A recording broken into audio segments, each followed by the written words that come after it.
You open your credit app while standing in line at Target. Not because you plan some serious financial checkup.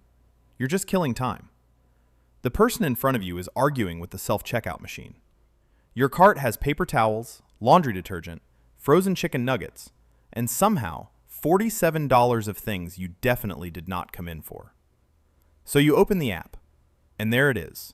Credit score, 762. Very good. Maybe even excellent, depending on the app. For a second, it feels nice. A little green check mark, a little congratulations message.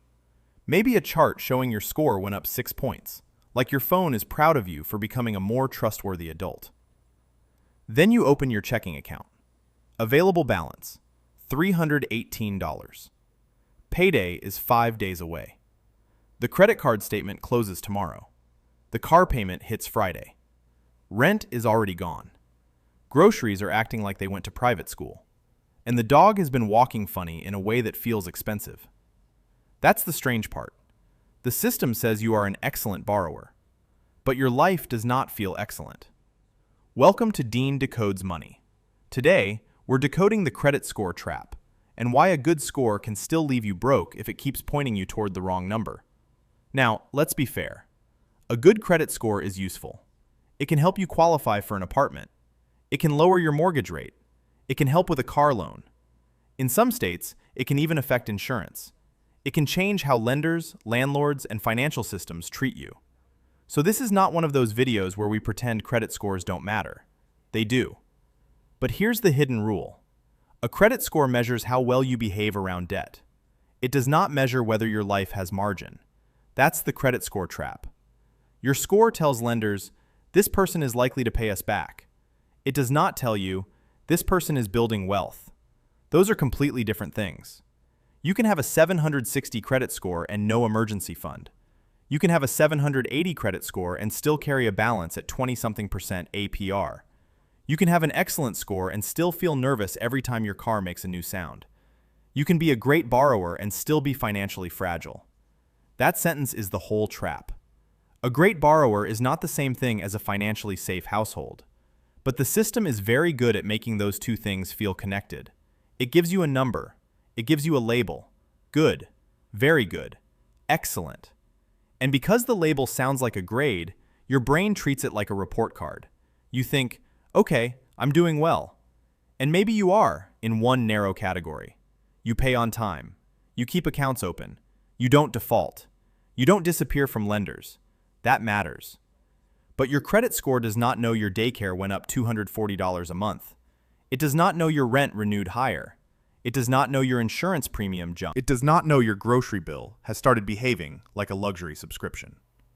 It does not know you skipped the dentist because the copay felt like a trap door. It does not know you're one emergency away from putting another $900 on a credit card and calling it temporary, even though temporary somehow keeps moving in and getting mail there. That's why the wrong number is the credit score. The real number is your financial breathing room. How much cash is left after the bills? How many months could you survive without new debt? How much of your paycheck is already spoken for before you touch it? How much interest are you paying just to keep yesterday's decisions alive? Those numbers tell you things a credit score cannot. Let's make this painfully normal. Rachel is 34. She makes $74,000 a year. Not rich, but not broke on paper. Her credit score is 758. She has never missed a payment. Her history is clean. Her credit card app keeps giving her little badges like she just unlocked a new level in a video game. But Rachel also has a $615 car payment.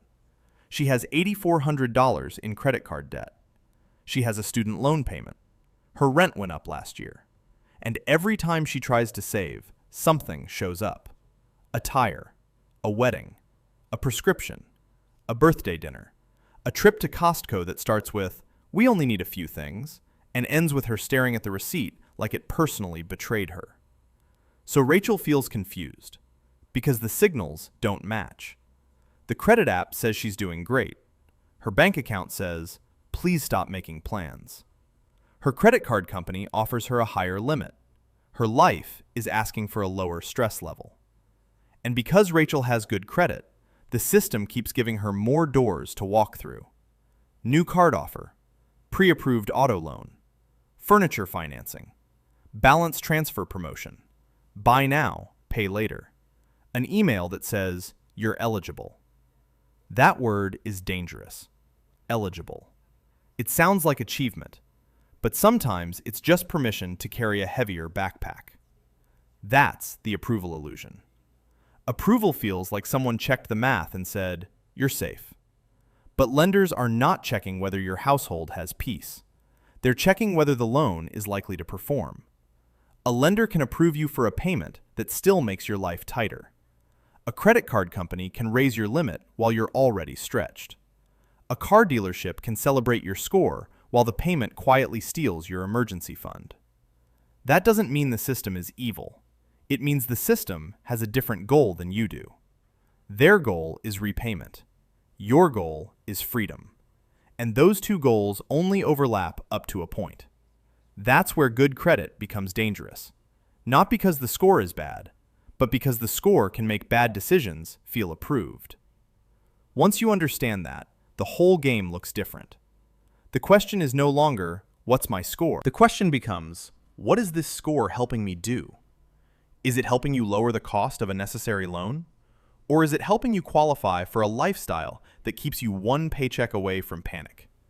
This is where good credit starts acting like a very polite trap. Nobody forces Rachel to take the new credit card. Nobody makes her finance the couch. Nobody drags her into the dealership and makes her sign for the higher trim package. The offers just keep showing up. And they don't sound dangerous. They sound flattering. You're pre-approved. You've earned a higher limit. You qualify for our best financing. Only $89 a month. 0% for 12 months. Every phrase carries the same message. You are trusted. And that feels good, especially if you grew up watching money feel tight. For a lot of people, good credit feels like proof that they finally made it. The system that used to say no is now saying yes. The bank that used to treat them like a risk now sends offers with their name printed in bold. That can feel like progress, and sometimes it is. But here's the uncomfortable part. Being trusted with more debt is not the same thing as becoming wealthier. It's just access. And access is only good if you use it to improve your position. If you use credit to reduce interest, stabilize your life, lower the cost of something necessary, or create more breathing room, it can be useful. But if you use it to make an unaffordable life feel smooth for another month, credit becomes a financial painkiller. It makes the problem hurt less today, while the injury gets worse underneath. That's what happens to Rachel. She doesn't wake up one morning and decide to be irresponsible. It's smaller than that. Her car needs tires, and the tire shop offers financing. Her phone breaks, and the carrier says she can upgrade for just a little more per month. Her apartment needs furniture, and the store says she can pay over time.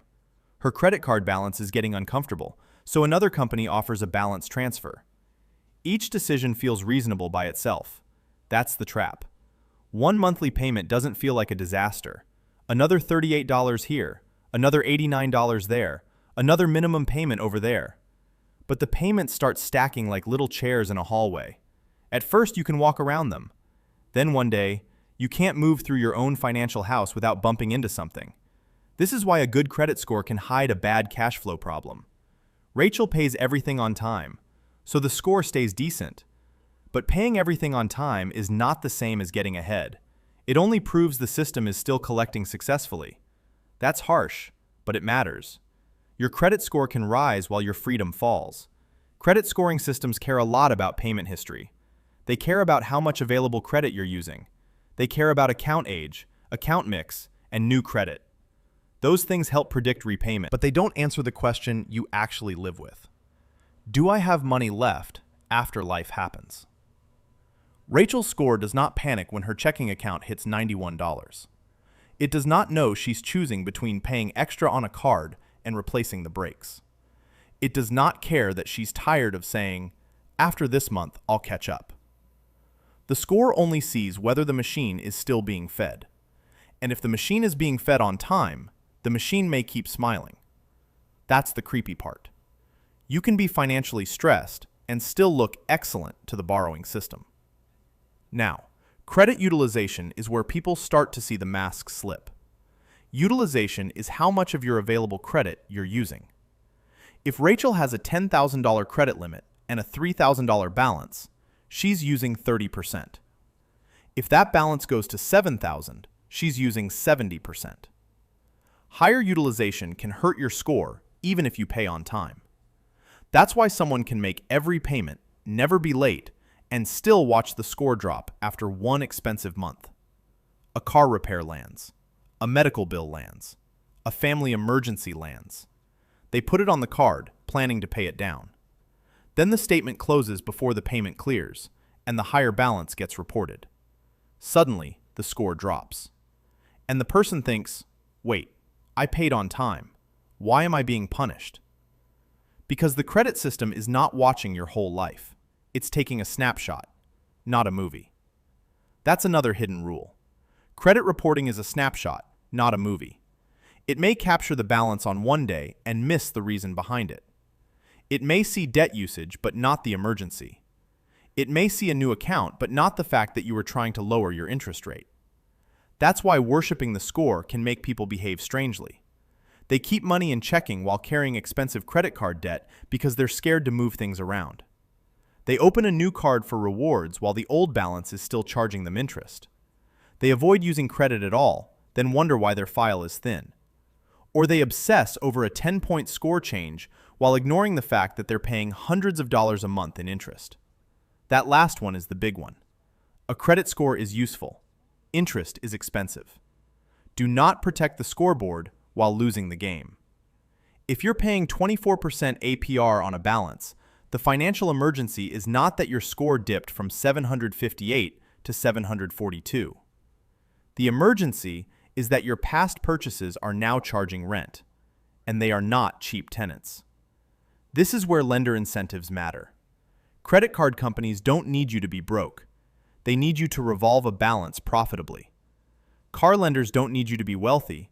They need the payment to clear. Mortgage lenders don't need you to feel calm. They need the loan to meet their guidelines. Again, not a conspiracy, an incentive structure. The system rewards you for being a reliable payer. It does not necessarily reward you for becoming free. So Rachel has to change the question, not how do I get the highest score possible, but how do I use credit without letting credit use my paycheck? That means her good score needs a job.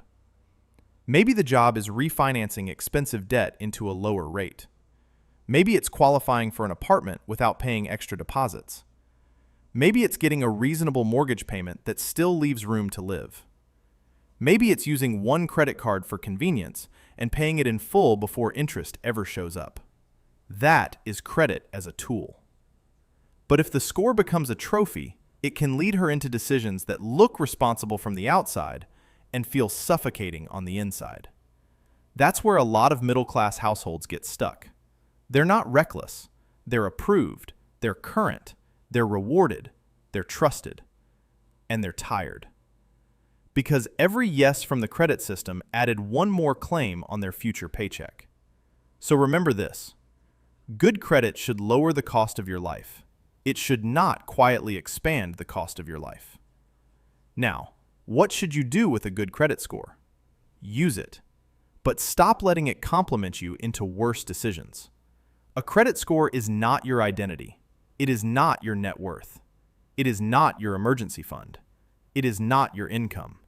It is not your freedom. It's a tool that tells lenders how comfortable they should feel letting you borrow money.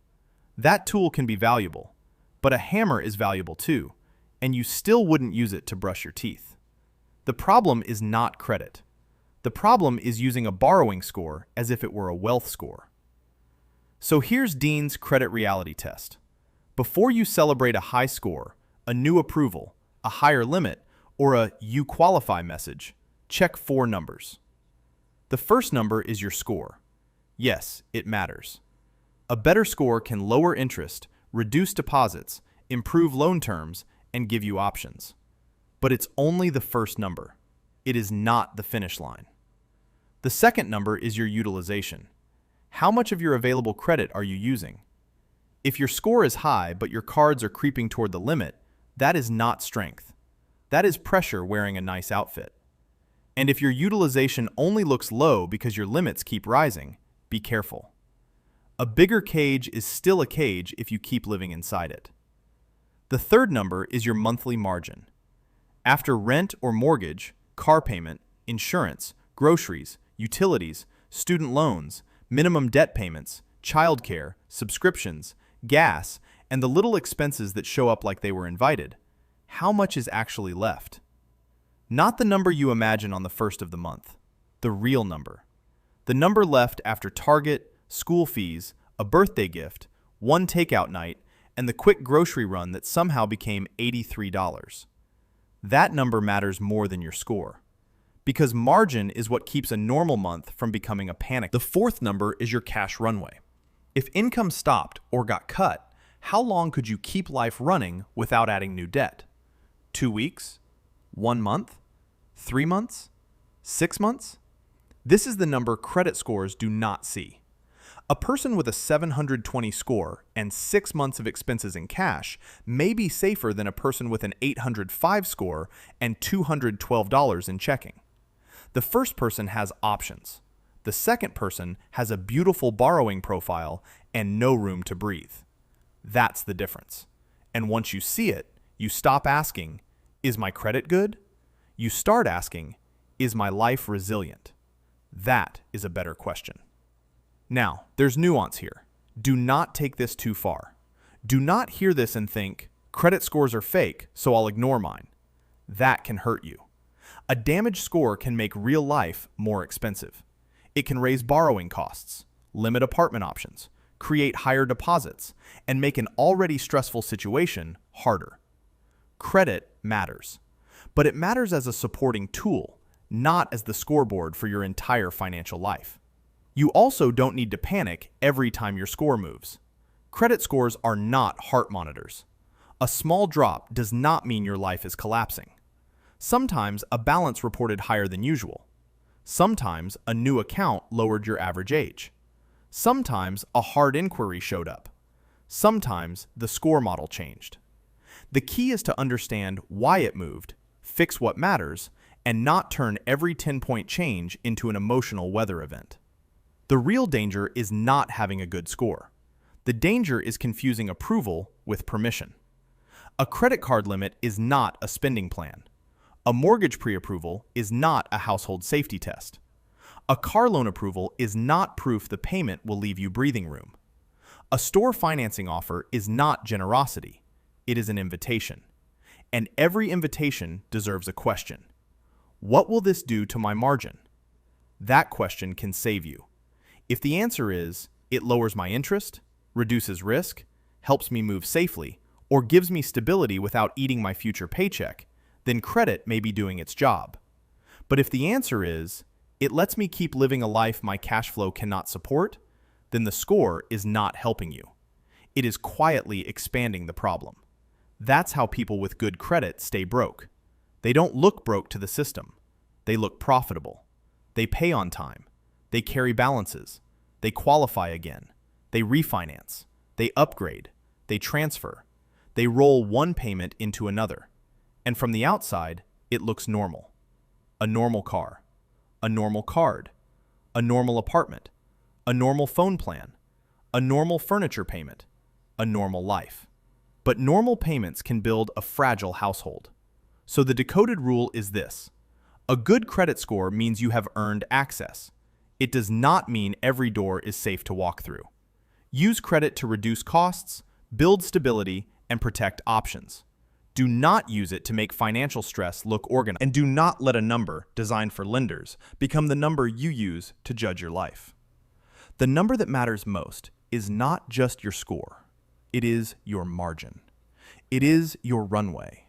It is how much of your paycheck still belongs to you after the system takes its cut. So the next time an app tells you your score went up, smile if you want. That's fine. You did something right. But then open your checking account. Look at your credit card balance. Look at your emergency fund. Look at your monthly payments. Look at the part of your life the credit score cannot see. Because the goal is not to become an excellent borrower. The goal is to become harder to break. And if credit helps you do that, use it. But if credit keeps inviting you into payments that make your life tighter, remember the trap. The system may call you approved, but your budget gets the final vote. If this helped you see the real number behind the score, subscribe. Decodes Money is here to decode the hidden money rules before they quietly cost